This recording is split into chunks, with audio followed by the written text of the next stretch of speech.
ফোনপের মাধ্যমে কিভাবে নিজের বন্ধন ব্যাংকের অ্যাকাউন্টে টাকা পাঠানো যায় সেটা নিয়ে একটু বলছি। দেখুন, প্রথমে ফোনপেটা খুলবেন। খোলার পর দেখবেন টু ব্যাংক অ্যান্ড ইউপিআই আইডিতে যাবেন।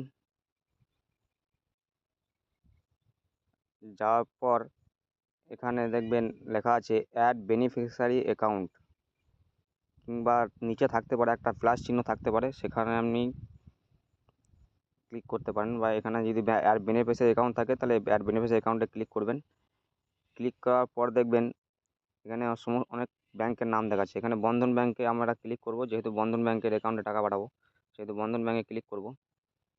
ক্লিক করার পর এখানে আপনি নিজের যে অ্যাকাউন্ট নম্বর সেই অ্যাকাউন্ট নম্বরটা দেবেন, অর্থাৎ আপনার বইয়ে যে অ্যাকাউন্ট নম্বরটা আছে সেই অ্যাকাউন্ট নম্বরটা দেবেন। আমি যে কোনো একটা অ্যাকাউন্ট নম্বর দিয়ে আপনাকে দেখাচ্ছি।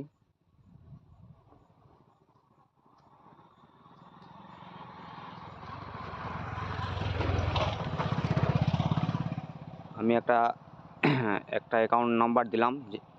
এবার আপনারা এখানে আপনাদের নিজের অ্যাকাউন্ট নাম্বারটা দেবেন। তারপরে নিচে দেখবেন আইএফসি কোড দেওয়া আছে। এটা আইএফসি কোডটা হবে আপনার নিজস্ব লিঙ্কিং ব্যাংকের আইএফসি কোড, অর্থাৎ আপনার যে ব্যাংকের অ্যাকাউন্ট আছে তার লিঙ্কিং ব্যাংক যেটা হবে তার আইএফসি কোডটা হবে। এবার আমি এখানকার আইএফসি কোডটা দিচ্ছি।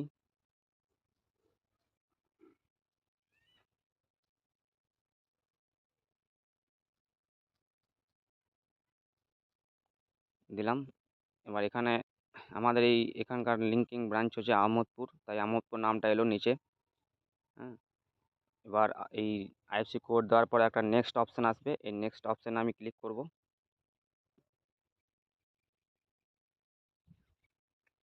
ক্লিক করার পর দেখবেন এখানে আছে কনফার্ম অ্যাকাউন্ট নাম্বার।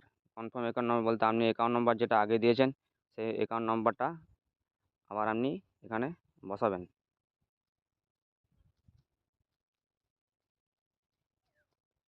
এখন আবার কনফার্ম অ্যাকাউন্ট নাম্বার, সেই অ্যাকাউন্ট নাম্বারটা আমি বসালাম। আপনারা আপনার নিজের অ্যাকাউন্ট নাম্বারটা আবার বসাবেন। বসানোর পর একটু উপর দিকে তুলবেন, উপর থেকে নিচে তোলার পর দেখবেন এখানে লেখা আছে এন্টার অ্যাকাউন্ট হোল্ডার নেম। এখানে আপনার নিজস্ব নাম দেবেন।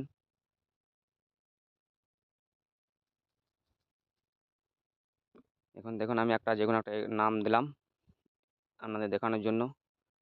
তারপরে দেখবেন নিক নেম দেওয়া আছে। নিক নেম আপনার প্রথমকার নামটা দিতে পারবেন, আপনার যেটা নাম সেটা দিলেই হবে।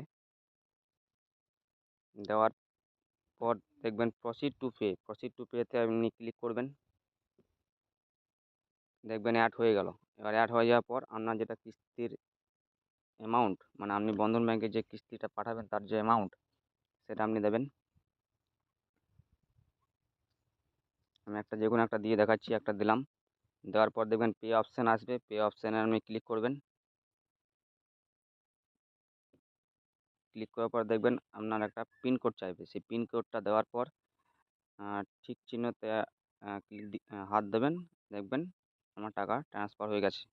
এভাবে আপনি আপনার বন্ধন ব্যাংকের অ্যাকাউন্টে টাকা ট্রান্সফার করতে পারবেন ফোনপের মাধ্যমে।